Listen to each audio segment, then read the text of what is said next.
Hi, friends. Welcome again to another episode of Beyond the Clouds Edge to Edge Transformation. It's interesting how, in many ways, we reconverge. Katie and I joined Cadence Design Systems in the early days when there were literally a handful of people on the West Coast. And Katie came in through the valid merger, and I came in through an invalid merger. No. I came in through the gateway merger. It is amazing how much has changed.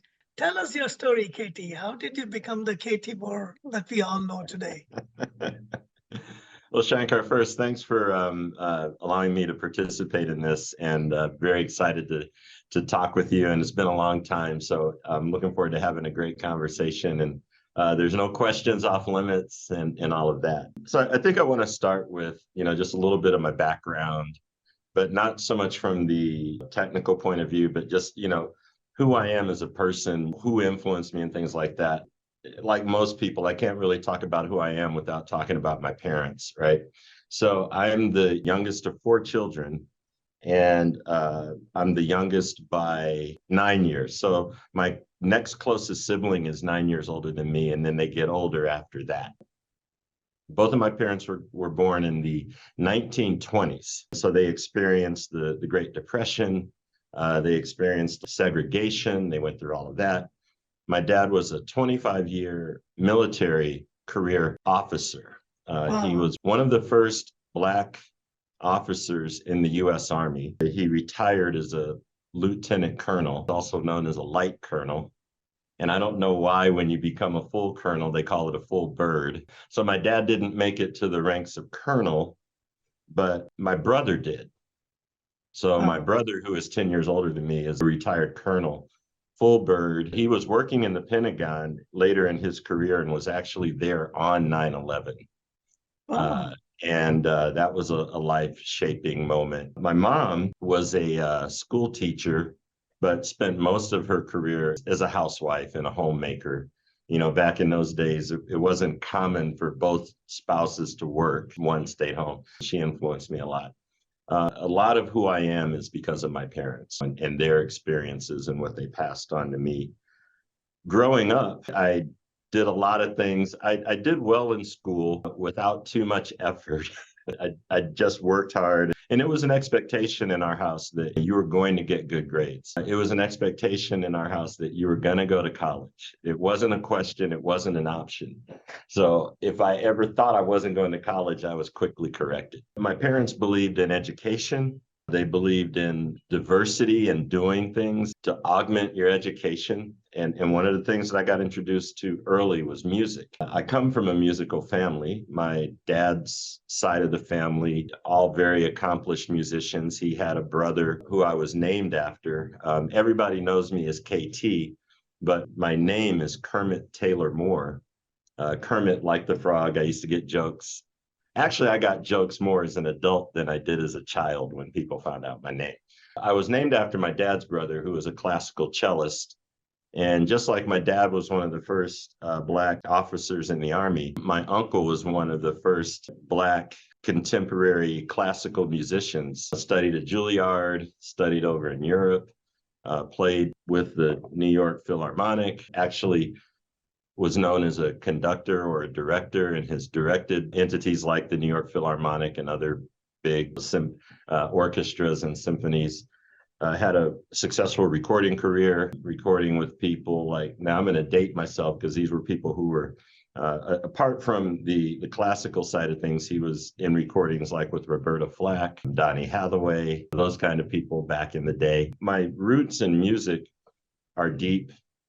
And if there's a first love, it was music for me. In fact, growing up, I wanted to be a professional musician. I grew up playing piano, playing trumpet. Trumpet was my main instrument. I played that all the way, starting at the age of like 8 years old, played all the way through college. And yeah, growing up, I just wanted to be a musician. I wanted to perform. Back in the 70s, we had all these bands like Tower of Power, Chicago, any band that had a horn section. I listened to those guys. But I also, it's funny, trumpet is the instrument I was most proficient at. But I remember my dad asking me one day, he said, what do you want to play? And I said, well, I want to play sax. right? He brought me a trumpet. So he already had in his mind what he wanted me to play. Sax is still my favorite instrument. I've never learned to play it. I grew up as a trumpet player. And somewhere along the way in high school, I realized that while I love music, and I was pretty good at it, I was proficient, I was concerned about how that would support me as an adult. I had dreams of being a family man and wanting to support my family like my dad supported us. In my junior year in high school, I decided that while I love music, I better find something that's a little more stable, a little more predictable in income. And so I had that conversation with my dad. And remember, now he's an educator as well. So he started talking to me about different areas where I could go study. He said, well, you could always be a teacher like me. And I said, teachers don't make that much money, Dad. I want to do something a little more lucrative. So we talked about going into medicine, becoming a doctor. We have a couple of people in the family that were uncles to me that were physicians. That didn't really attract me. We talked about law, going to law school, becoming a lawyer. That wasn't really appealing to me. And you're going to laugh at this. He said, well, maybe you could think about engineering, becoming an engineer. My response is going to show you how technical I was back in high school. I said, yeah, I think I could be an engineer. I think I could drive a train. Right. And so we had that discussion, and he was telling me about all the different things, the different disciplines. We talked about chemical engineering, electrical engineering, mechanical. And for a man who never studied engineering, he was educated enough to know that these options were out there. And so I decided, yeah, maybe electrical engineering would be interesting to me. It stemmed from my interest in music, because a lot of electronics evolved in the 60s and 70s around synthesizers and electronic gadgets. I even took one of my horns and electrified it. I saw a trumpet player that had done that. It sounds very complex, but it's basically nothing more than just putting a pickup on the bell of the instrument. And then you can connect it to a speaker, or you can connect it to a wah-wah pedal back in those days. That was my logic to going into electrical engineering. And I'll never forget my experience in college. I attended Case Western Reserve University. I graduated from high school in 1980 and went into college, and I graduated from Case Western in 1985. Honestly, I was not academically prepared to go to a school like Case. It was academically competitive. Athletics, non-existent, but academics, it was just a highly charged, highly competitive environment. And it took me a while to get adjusted to that. There was very little diversity on that campus when I went there. So there was the whole culture shock of getting adjusted to that. I persevered. I won't say that my grades were outstanding. I would say they were mediocre to average. There's a joke I use. It goes something like, some people graduated magna cum laude, some people graduated summa cum laude. I graduated thank you, laude. That's the honest to God truth. One of the things that I took away from that experience in college was, and I got this from my dad too, there's nothing in life that you can't do if you don't put your mind to it. And that was it. I graduated from college. I had some really great work experience. I left Ohio and took an engineering job, a design job at Texas Instruments here in Dallas, which is where I had been. Spent a few years designing chips, and realized that I enjoyed the work that I did as an engineer, but I didn't really enjoy engineering so much. What I really got into was the people that I worked with, and I got exposed to working with software. And at TI, we had our own software department. Again, this was in the late 80s. This was the beginnings of EDA. I didn't really care too much about the science and the engineering and all of that. What I really got motivated by was the people that I worked with. Worked with a good group of guys, and I learned a lot. And at TI is where I got introduced to engineering software. We were using engineering software to design our chips, but it was all internal. Now, one of the first things I did was I was one of the pilot engineers for automatic place and route at TI. Got introduced to a company called Silver Lisco. Early in my TI days, I got exposed to commercially available EDA software. Remember Daisy and all of that, right? I was working on place and route, and I thought it was really cool. I was more interested in software than I was designing chips. The software that was used to design chips was an area that I had an affinity for. So after about 3-4 years at TI, I got approached by Valid Logic, and they talked to me about becoming an applications engineer. One of my good friends at TI was an applications engineer for Silver Lisco, and he just seemed to be having a ball. I took the interview with Valid Logic, and actually I was only at TI for about 2 years. I got to tell you how this happened, because after about 2 years, I went and I did this interview, and Shankar, I bombed the interview. I was so nervous. I probably had beads of sweat on my head and everything. And I didn't get the job, didn't get a call back. 2 years later, a recruiter calls and he says, hey, there's this company in Dallas, Valid Logic. They're looking for an applications engineer. And I was nervous. I was like, wow, they turned me down once, but I really want this job. So I went and interviewed, and it was a much better interview. In fact, I interviewed with the same guy that I interviewed with 2 years previously. And he said, you're a different person. Wow. You are a different person now. A lot of it was I was able to get the experience, which helped me build my confidence. They made me an offer on the spot. So that's how I got into EDA. I spent a year or so with Valid, as you know, before we got acquired by Cadence. I was a pretty decent applications engineer, but I decided I wanted to go for the gold and become a salesperson. So I became a salesperson at Cadence, and that's kind of where my career got into sales. And I spent most of my EDA career, probably half of it as a salesperson with a quota. And then I'll say I spent the rest of it as a salesperson with no quota. Once I got into biz dev and product marketing and all of that, I still rely on my sales experience. I'm not required to go get POs anymore. So that's kind of how I got here. As you know, I worked for many different companies. Epic Design Technology was one. I was a salesperson for them. I had a short stint with ICOS for about a year as a salesperson, but I preferred startups. So one of the startups that I joined was a company called Mosscape. And they competed with CADMOS. My good friend Charlie Huang at CADMOS started that company, but I was at Mosscape, and we got acquired by Magma. Total time at Magma was about 12 years. And that was one of the longest places I've been. 6 years was sales, that was on the front end. And then I did a career transition into sales ops, and then biz dev and product marketing. And I would say I've been doing product marketing maybe 12 years. After the Magma Synopsys acquisition, I came back to Cadence in 2012. And about 2 years ago, I moved from product marketing for Cadence. I was in a couple different business groups to now running corporate marketing for Cadence. And I've been doing that for about 2 years. And that brings us up to today. Wow, what a journey. If I only knew the name Kermit, I would have used it. Right? Yeah, I know. Everybody in my family still calls me Kermit. My sister will call me KT when she wants to make it like a joke. Like, oh, you think you're all that. You're going by KT. But yeah. You said some very interesting things. One is the role of expectations. How do expectations put us on a treadmill or some kind of a routine to achieve those expectations or more? To me, it's more about experiences. I started off talking about my parents.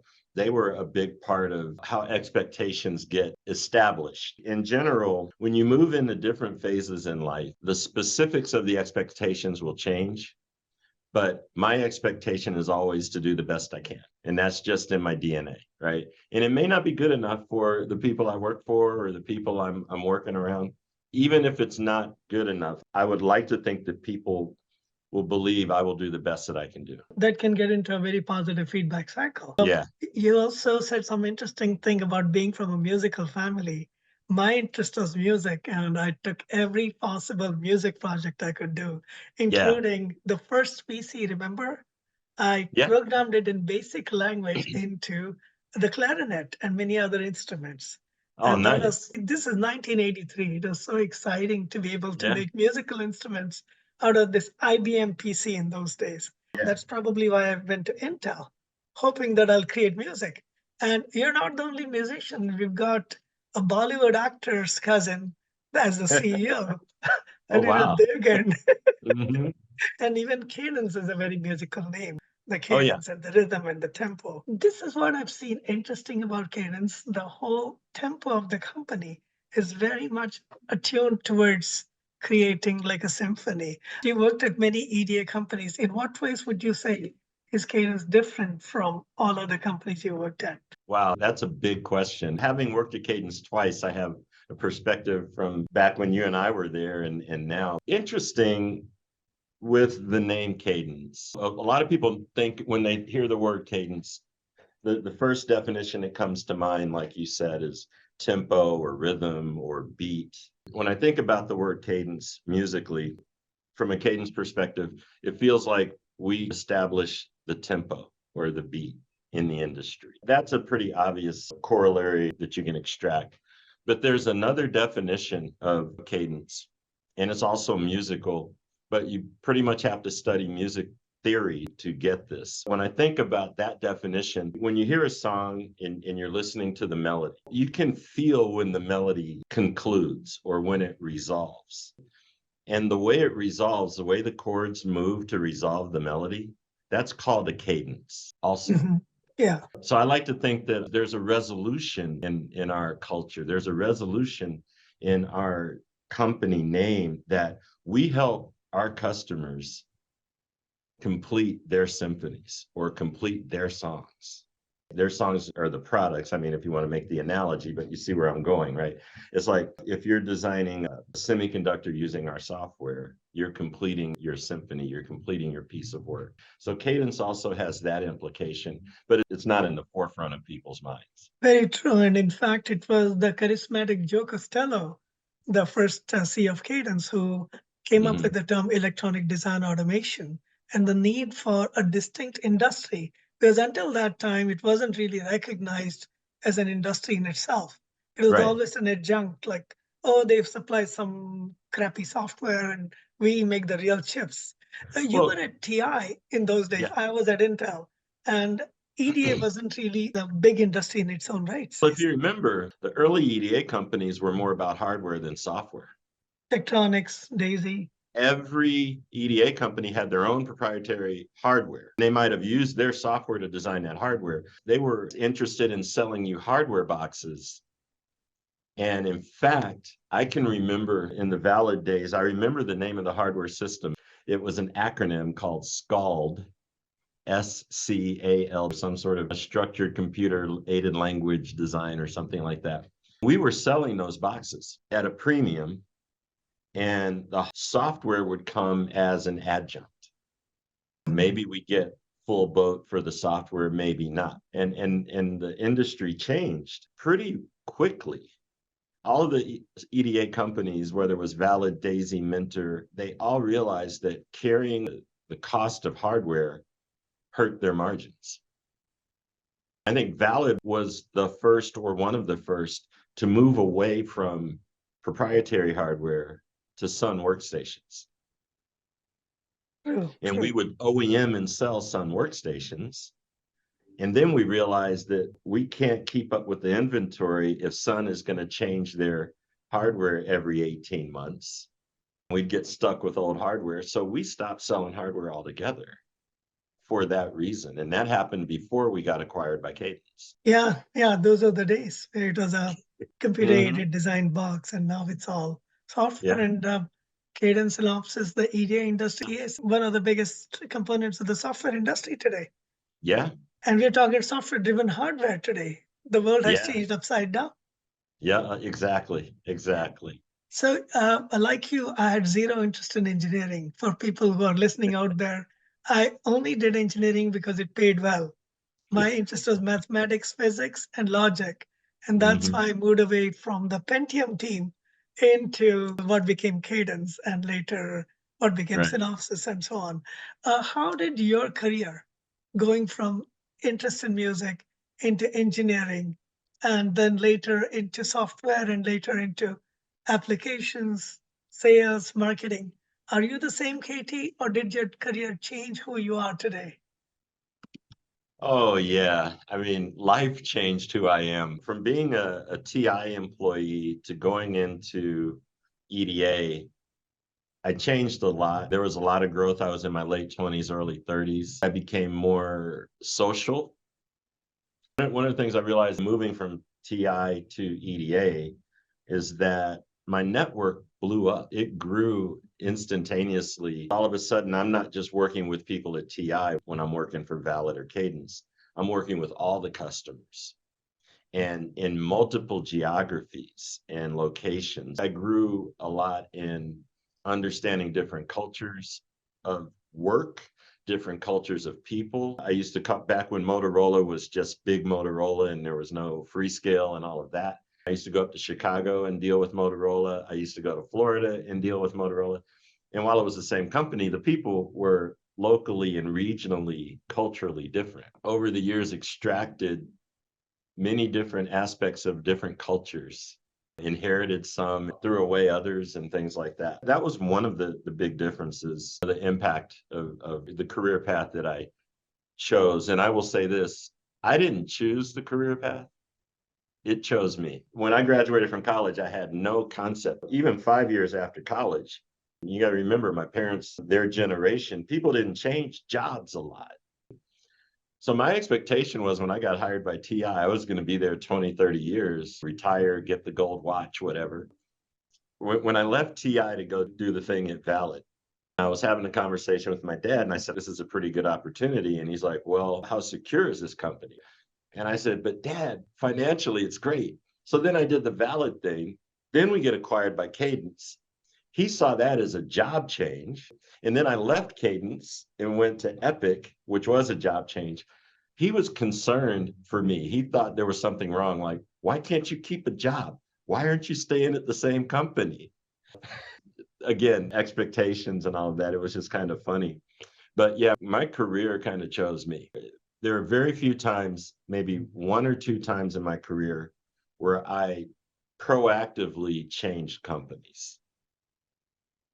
More times than not, there was an opportunity. We'd get a phone call, you'd go interview, and oh, okay, this looks like a good opportunity, or no, it doesn't look like a good opportunity. Yeah, I never really had a plan. I think we are the generation of no planning, although we keep pushing our kids now to start Yeah. planning their careers. Speaking of planning and changes, EDA industry literally got carved by companies like Cadence and Synopsys and Mentor Graphics, which is now a part of Siemens. But it has changed so considerably. There came IP, and now it's gone way beyond just electronic design, right? What would you say led the metamorphosis of EDA into this much broader, all-encompassing design automation kind of platform? Is it even a design automation space now, or is it much broader than that? Yeah, I think it's broader. We talk about our software as being computational software. If you've got a computer science degree or you've got a math degree, engineering degree, that you kind of understand what that means. The way I look at it, the problems we're solving have gotten so complex that automation in of itself doesn't solve it anymore. I remember some of the first applications that I ran as an engineer, even though we called it EDA and we thought it was like, pushing the envelope and bleeding edge. A lot of it was nothing more than automating mundane tasks that we were doing in spreadsheets. The first static timers were basically just tracking how many devices you had in a path and adding up the intrinsic delay of a device. You didn't really care about crosstalk. Over time, as process technologies got more advanced, as designs got bigger and more functionality gets added, the automation space becomes this huge multivariable problem that you can't really solve sequentially. And for a long time, the electronics industry that we supported as EDA, our boundary condition was the I/O ring or the footprint of the board that the chips went into. But now you have to consider the physical effects on these things, like multi-physics, which is something that we have moved into at Cadence. And there are companies out there that have solutions, but you can't disconnect the silicon functionality or the PCB functionality from the thing that it's going into and the environment that it works in. Oh, by the way, now we care about sustainability and, carbon emissions and things like that. Those weren't really big issues when I was designing back in the day. Also, the design automation space has always embraced the latest and greatest in software practices. Mhm. And today it's AI. AI is everywhere, Gen AI is everywhere. As much as we in EDA have influenced the chip industry, in what ways are these advances in software influencing us? And how is it going to be different going forward? That's a pretty hard question, but I'm going to make a comment, which is it's funny. It's almost like which comes first, the chicken or the egg? We're talking about AI and generative AI and all of these things today. If you remember, roll the calendar back maybe 5 years, 10 years, and everybody was talking about data. Remember the term big data? Our processes were generating more and more data, more and more data. The compute power was the limitation. The first PCs only have one CPU on them, right? The first workstations only have one CPU, and then they would expand. But being able to process that data in the hardware was the limiting factor. So this is what's interesting to me. The companies that are building the hardware now that can support and facilitate solutions that incorporate generative AI and these big, massive compute things had to use our software to design their hardware. Mhm. So one can't happen without the other. Our software gets better now because we have better hardware, but you needed our software to design the better hardware. So there's a symbiotic relationship between hardware and software. These companies that are designing the big data centers and stuff like that, they will support that statement that, yeah, without our software, we couldn't have designed that AI chip.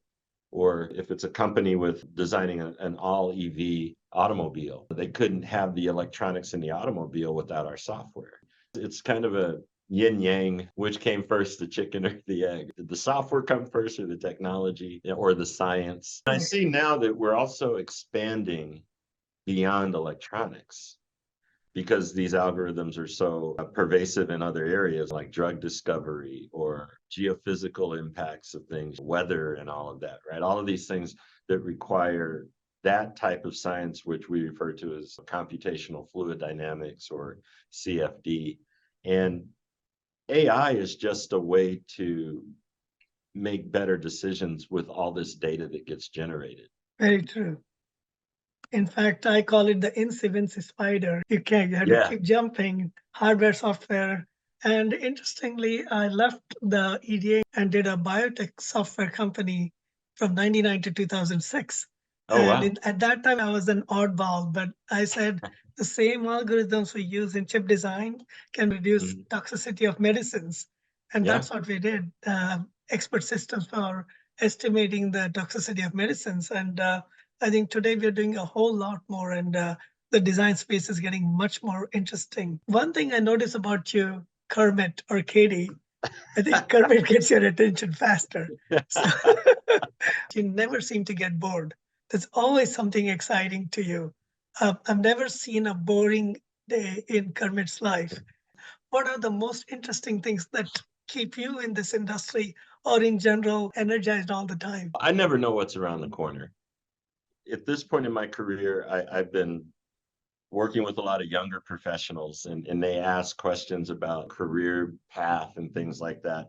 And there's one piece of advice that I give that I was just unconsciously living by. It wasn't something I realized I was doing. I tell younger professionals, whenever you're presented with an opportunity to try something new with respect to work or whatever, say yes more than you say no. I love diversity in the type of work that I do. I love to have different things that I can work on at any given time. I think I would have burned out as an engineer. If all I had to do was design chips over and over again, for me, that wasn't exciting. But when I was designing chips, what kept me going was one day I might be working on synthesis. And I actually was a human synthesis tool before we had software to do it. I had to do the mapping of logic gates and all that. But I also liked working on physical design. I would go in the dark room back when we had the Calma days, right? And I would actually draw polygons and stitch things together. And I just like having different things to do. When I was in sales, it was the same way. The diversity or the dynamic of my job was that I had multiple customers I could talk to. So every customer had a different set of issues, had different things for me to go figure out. I never thought I'd go into marketing, but marketing has its own set of challenges and, things to go solve. And I think I've developed into thinking that nothing is impossible. I do get bored if I'm doing the same thing over and over again. So even in this marketing role with my team, in any of the jobs that I've had marketing related, just because we did something successful last year doesn't mean we necessarily need to repeat it. Let's look at where we want to go. I'm always looking around the corner because I don't know what's around the corner. And that's what gets me excited. Somebody asked me, why do you like to get lost?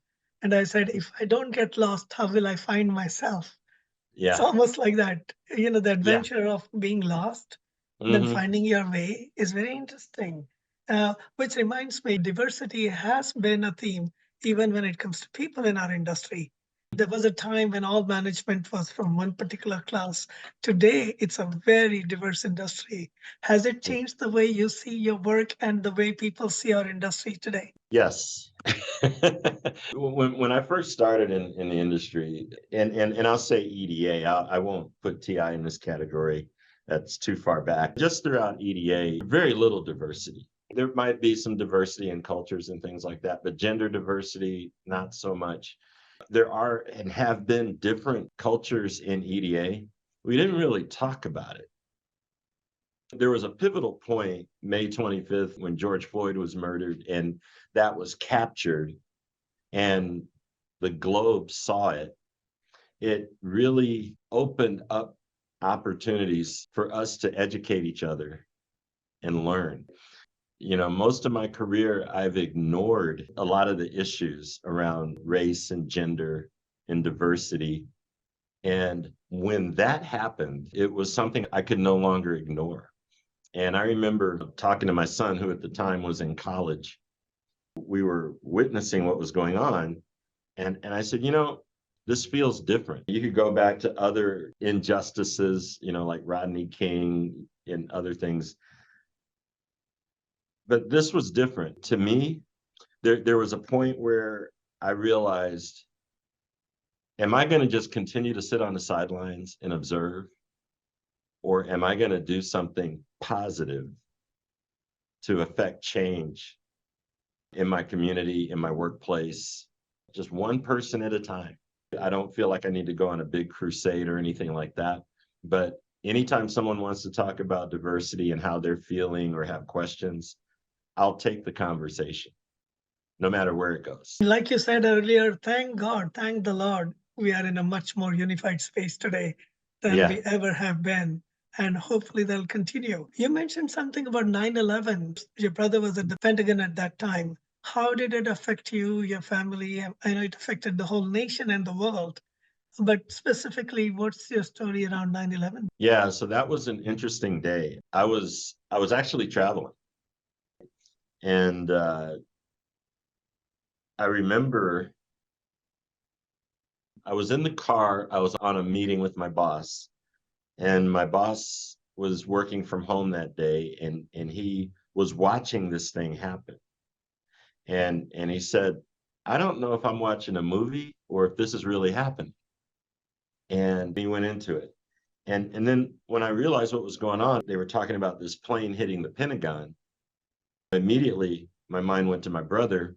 I called him on his cell phone.